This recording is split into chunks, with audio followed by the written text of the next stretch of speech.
This documentary will cover the waves of feminism while focusing on it through film history. The main question we will discuss is how do Western feminist films portray feminist ideologies in different time periods?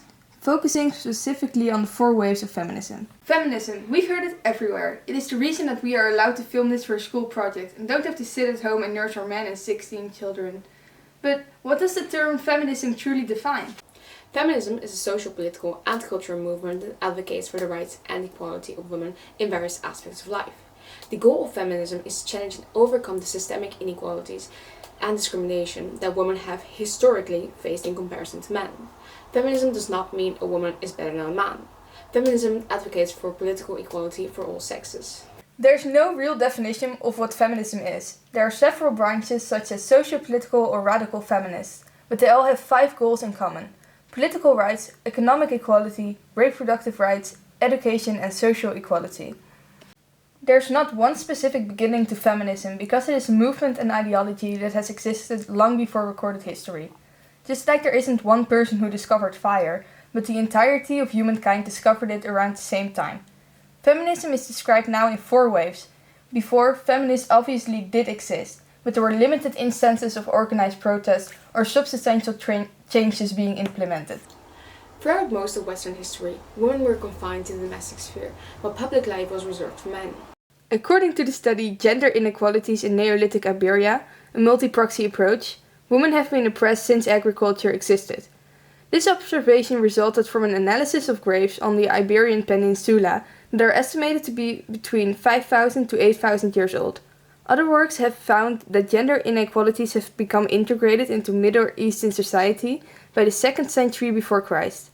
Most research indicates that the idea that men are more important than women arose at a time in prehistory when written records did not exist, says Robin N. Hamilton in The Importance of Gender Equality. When looking at the history behind feminism, we found out that women have been fighting this oppression for centuries. A good example of this is the protest over the Opium Law in 195 before Christ. The law restricted women in almost every way. It stated that women were not allowed to wear multicolored clothes or a lot of jewelry, not allowed to travel in a carriage, and should possess a limited amount of money. The women of Greece protested this, only to receive even more oppression. One of the Roman consuls, named Marcus Porcius Cato, even said, "As soon as they begin to be your equals, they will have become your superiors." In ancient Greece, 380 before Christ, Plato wrote in his 5th book of the Republic, "Men and women alike possess the qualities which make a guardian. They differ only in their comparative strength or weakness." In this part, he advocates that men and women possess the same qualities as men for governing and defending ancient Greece. Plato is a supporter of giving men and women the same education, as he says, "You will admit that the same education which makes a man a good guardian will make a woman a good guardian, for their original nature is the same." A few decades later, in the 14th century, an Italian-French writer, Christine de Pizan, wrote a book called The Book of the City of Ladies. She is believed to be the first woman to write about misogyny and the relation of the sexes. While Christine wrote about sexism, Mary Wollstonecraft is seen by a lot of people as the founder of feminism. In her book, written in 1792, A Vindication of the Rights of Women, she argues for equal education and empowerment of women in marriage and politics. During medieval times in Europe, women faced restrictions on property ownership, education, and involvement in public affairs. Even as late as the 19th century in France, women were required to cover their heads in public, and in certain regions of Germany, husbands still had the right to sell their wives. Women should know their place in society. Everybody knows that they're Get out here, man! The first wave specifically started during the Seneca Falls Convention of July 1848. On the first day of the convention, July 19th, only women were allowed to enter. On July the 20th, so were men. On the first day, 300 women showed up and one of the organizers, Elizabeth Cady Station, opened with a speech. "We are assembled to protest against a form of government, existing without the consent of the governed, to declare our right to be free as man is free, to be represented in the government which we are taxed to support, to have such disgraceful laws as give man the power to chastise and imprison his wife, to take the wages which she earns, the property which she inherits, and in case of separation, the children of her love." The movement focused on outlining the inequalities and injustices faced by women and called for specific reforms. The convention discussed and endorsed a list of demands, many of which were centered around securing equal rights for women. The key among these demands was the right to vote, which was a radical and controversial idea at the time. This convention marked the start of the first feminist wave, with all waves fighting for different ideologies and ideals for women. The first wave is known as the liberal women's rights movement. Feminism emerged at the end of the 19th century and was aimed at obtaining basic human rights. The wave focused on legal issues, especially the women's right to vote, the so-known women's suffrage movement. The first wave is characterized as focusing on fights for women's political power. Women were not only not allowed to vote, they weren't allowed to own property or even do anything without their husband's approval. Things were so bad that even a woman's own body belonged to her husband. So in short, women advocated for social and constitutional equal rights to white men. Black people did not have rights yet. Their goals revolved around having the right to vote, education, own property, and be legally recognized as citizens independent from their husbands. Basically, women wanted freedom and the right to be treated as humans, not as second-class citizens. The wave did not just drastically change the political life of women, it also affected their behavior. Victorian America started seeing women act in a very unladylike manner. Women had gotten up and were publicly speaking, demonstrating, and pulling stunts in jail.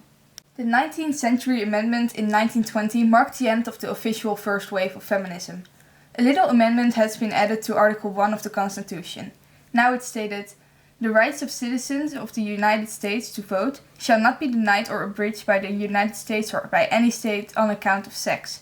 Finally, after 130 years of not having full voting rights, the woman had won. During and quickly after the first noted wave, the first films with a feminist message emerged. The first noted feminist film is La Souriante Madame Baudet, a 1923 French silent film, directed by Germaine Dulac, a feminist lesbian woman. The title translates to the smiling Madame Baudet. The film portrays an intelligent but unhappy woman, suffering in her loveless marriage. Her husband is portrayed as an annoying, selfish man who tries to control everything Madame Baudet does. Monsieur Baudet has made a running practical joke about putting a revolver to his head and pretending to shoot himself in the head.